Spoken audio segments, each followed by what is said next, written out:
ડિક્કન યુનિવર્સિટીના પદવીદાન સમારોહ કાર્યક્રમમાં આપણી સૌની સાથે મંચ ઉપર ઉપસ્થિત ઓસ્ટ્રેલિયાના high commissioner Shri Philip Green ઓમે, ડિક્કન યુનિવર્સિટીના પ્રેસિડેન્ટ અને vice chancellor professor Ian Martin, deputy chancellor Shri કોરેલ બોયર્સ પુનર,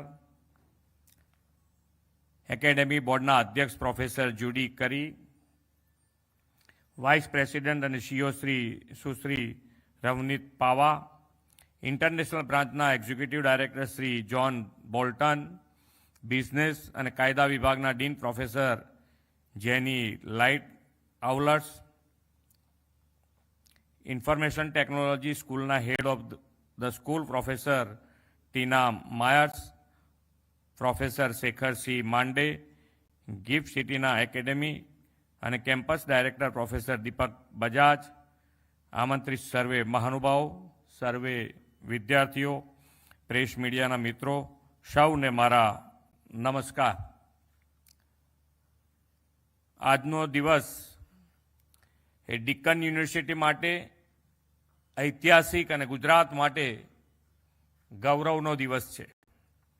ભારતમાં આંતરરાષ્ટ્રીય શાખા કેમ્પસ તરીકે ડિક્કન યુનિવર્સિટી જે યાત્રા શરૂ કરી છે તેના ગિફ્ટ સિટી કેમ્પસમાં ગ્રેજ્યુએટ થયેલ પ્રથમ બેચનો દીક્ષાંત સમારોહ છે.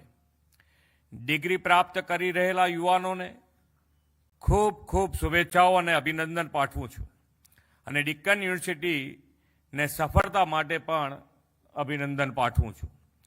વિશ્વ નેતા અને યશસ્વી વડાપ્રધાન શ્રી નરેન્દ્રભાઈ મોદીની વિઝનરી લીડરશીપમાં ભારતે છેલ્લા એક દાયકાથી ગ્લોબલ નોલેજ અને એજ્યુકેશન સેક્ટર માટે જે ક્રાંતિકારી પગલાં ભર્યા છે તેની સાક્ષી પૂરતો આજનો આ અવસર છે.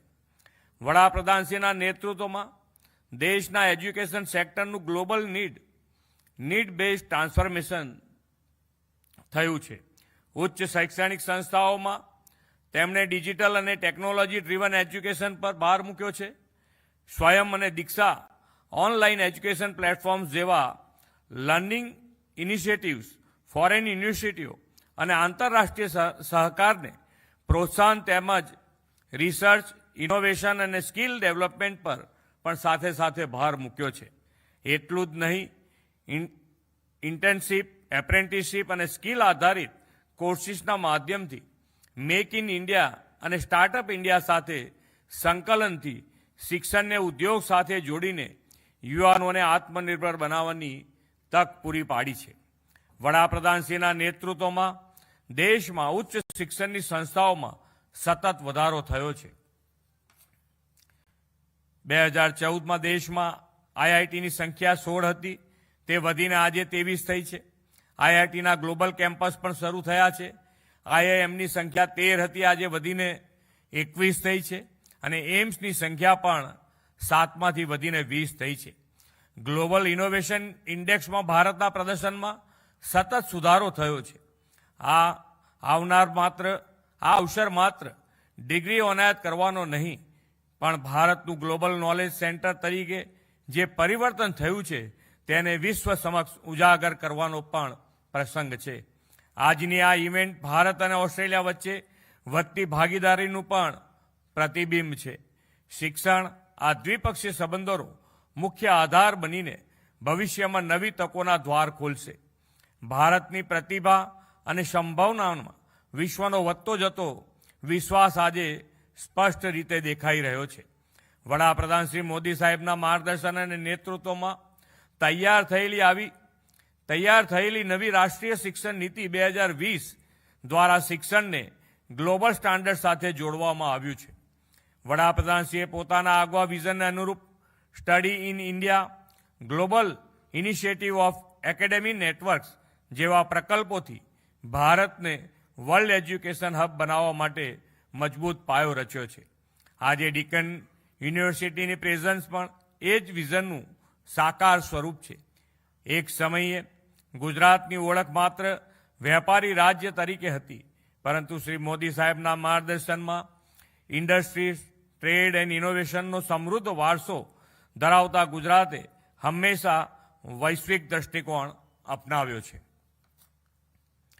વડાપ્રધાનશ્રીએ વસુદેવ કુટુંબકમની ભાવના સાથે વિશ્વ કલ્યાણનો રાહ ચીધ્યો છે.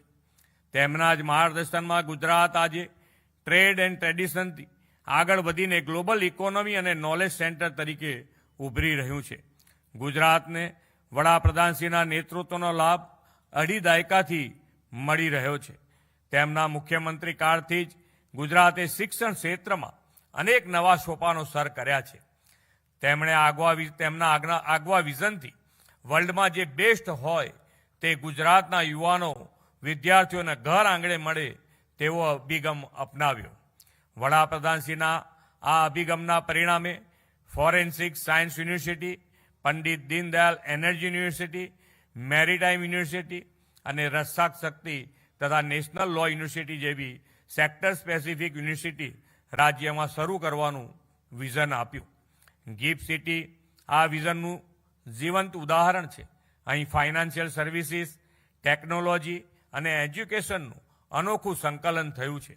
આજે ગિફ્ટ સિટીમાં 4 ફોરેન યુનિવર્સિટી કાર્યરત થઈ છે અને હજુ અન્ય યુનિવર્સિટીઓ પોતાના કેમ્પસ અહીં ખોલવા માટે આતુર છે.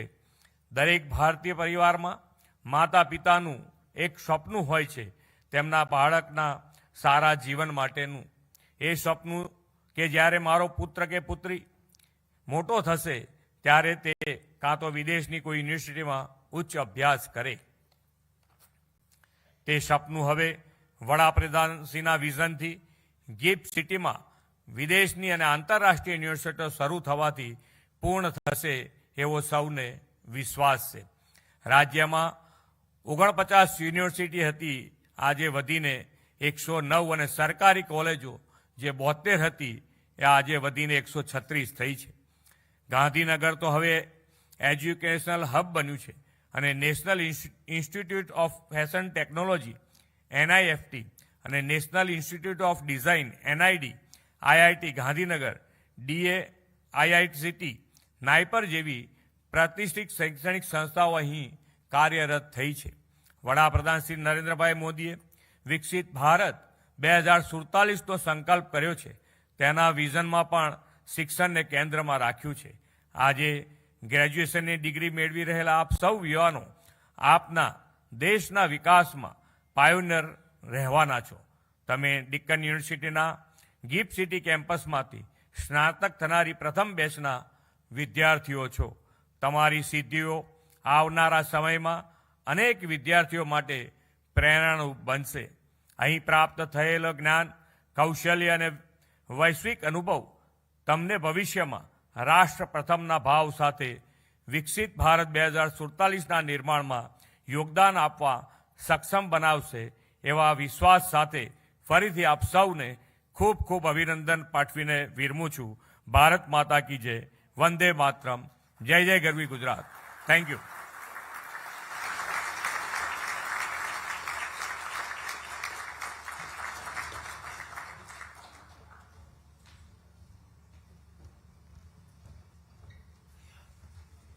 Thank you so much, Honourable Chief Minister, for sharing your reflections with us today.